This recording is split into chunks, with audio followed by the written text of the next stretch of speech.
What happens when an ordinary traffic stop becomes a moment of reckoning? Imagine, a routine encounter turns into a career-altering crossroads. What's supposed to be a simple interaction suddenly reveals a dark truth. The officer has no idea what he's about to face. His assumptions are about to collide with something he never saw coming. The sun was beginning to dip below the horizon, casting an amber glow over the Sacramento streets. It was a warm evening, and Jason Blackwood was on his way home from a long day at the law firm.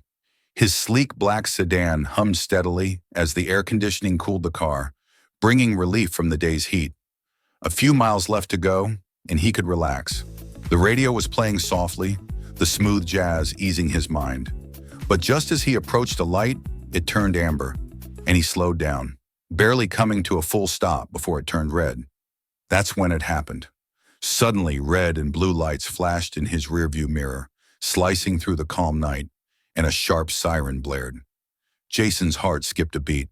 He pulled over, calmly rolling down his window as a police cruiser came to a halt behind him. Out of the cruiser stepped Officer Rachel Carter, mid-30s, with an air of confidence that screamed control. Her uniform was impeccable, and her stride was purposeful. She approached his car, her eyes scanning his vehicle with a subtle wariness. "License and registration," she demanded, her tone sharp but measured. Jason remained calm, collecting his thoughts before reaching for his documents in the glove compartment. He handed them over without a word. Her eyes didn't leave him, and there was something in her gaze, a hint of suspicion that didn't belong in a routine stop. "Do you know why I pulled you over?" she asked, leaning in just a little too close. Jason blinked, his gaze steady. "I believe I didn't come to a complete stop at the light." Officer Carter nodded, but didn't seem convinced. She glanced down at the license, her expression sharpening. "You're not from around here, are you?" Jason's eyes didn't waver. "Just moved here a few months ago," he replied, voice calm. Officer Carter didn't seem to hear him. Her eyes flicked back to his license, and her tone shifted. "Where were you headed in such a hurry?" Jason glanced out the window. "Just going home." For a moment, neither spoke. The tension thickened, the stillness between them almost palpable. Officer Carter's posture shifted, her suspicion now a clear presence, tightening the air between them. Jason felt the rise of tension, but he didn't flinch. Little did Officer Carter know, this wasn't a man who was easily rattled. This was only the beginning. She took a step back, and for the first time, Jason saw a flicker of hesitation in her eyes. Still, she didn't back off.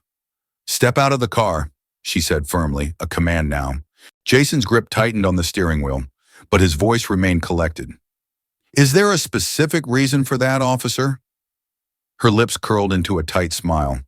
"I asked you to step out. Don't make this harder than it needs to be." Jason opened the door slowly, stepping out with deliberate calmness. He stood tall, his tailored suit sharp and composed. There was an undeniable strength in his demeanor, calm, controlled, unfazed. Officer Carter sized him up, eyes flicking over his professional appearance, the unspoken assumption clear. But Jason wasn't just a lawyer in a suit. He was someone who knew exactly what was at stake here. "Hands where I can see them," Officer Carter ordered. Jason raised his hands slowly, his movements deliberate. "Is there something specific you're looking for?" The officer's eyes flickered, as though she was searching for something that wasn't there. "Just routine," she muttered, more to herself than to him. "Routine?" Jason repeated, a subtle challenge in his voice. "Incidents involving men in suits? Or does this have more to do with something else?" The question landed with an unsettling quiet. Officer Carter's hand twitched, her composure cracking for a split second. "Watch your tone," she warned, though the edge in her voice was faint, as if she were second-guessing herself. Jason met her gaze unwaveringly. "I believe in transparency, officer. Don't you?" Her smirk faltered, and for a moment, she looked like a predator that had lost its prey. "You're awfully confident for someone being stopped." Jason's response was almost imperceptible, a quiet hum of certainty. "Confidence isn't the issue here. Respect is." The words had the effect of an invisible slap. Officer Carter faltered again, but her pride pushed her forward. You think you know how this is supposed to play out, huh? She asked, her voice suddenly lower. Jason's gaze never wavered. I don't think anything, officer.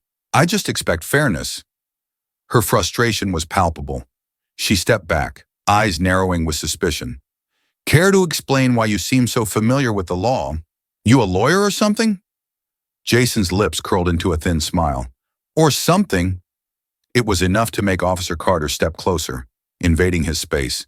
You think you can talk your way out of this? Jason didn't blink. I'm not trying to talk my way out of anything.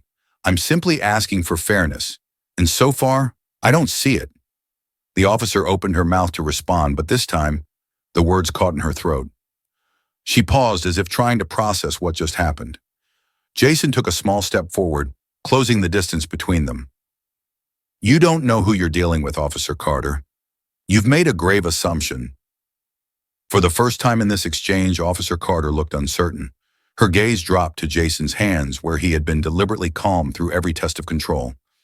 But Jason had one last revelation to drop. I'm not just a lawyer, he said slowly. I'm the one who'll decide if your badge is worth wearing tomorrow. Her face paled. She didn't need him to elaborate. He saw the truth set in her eyes. Jason reached into his jacket pocket and pulled out a small, sleek ID wallet. Slowly, deliberately, he flipped it open to reveal a badge, a shiny, government-issued piece of authority that reflected the streetlights around them. Jason Blackwood, he said simply, Chief of Internal Affairs. Officer Carter's face drained of color as she took in the sight of the badge, her mind scrambling to process the reality of what just unfolded. The silence between them stretched long, a deep, suffocating quiet. Jason's words cut through it. You've been profiling, escalating without reason. You didn't even know who you were talking to. You didn't even know what you were doing. Her eyes darted between his face and the badge, the power shifting now. Jason stepped closer, no longer just a man in a suit. That's not just a problem for me. It's a problem for everyone you stop. Her hand trembled as she reached for his documents, pulling them from her pocket and handing them back. There was no fight left in her. Her control had slipped through her fingers like sand. Jason took the papers without a word and slid into his car. But as the engine roared to life and he drove away, the weight of what had just happened settled in. This wasn't over. For Jason, it was only just beginning. The road ahead would be a different one, and the change it would bring would ripple far beyond this encounter. If this story made you think, share it. Let's spark conversations that lead to real change.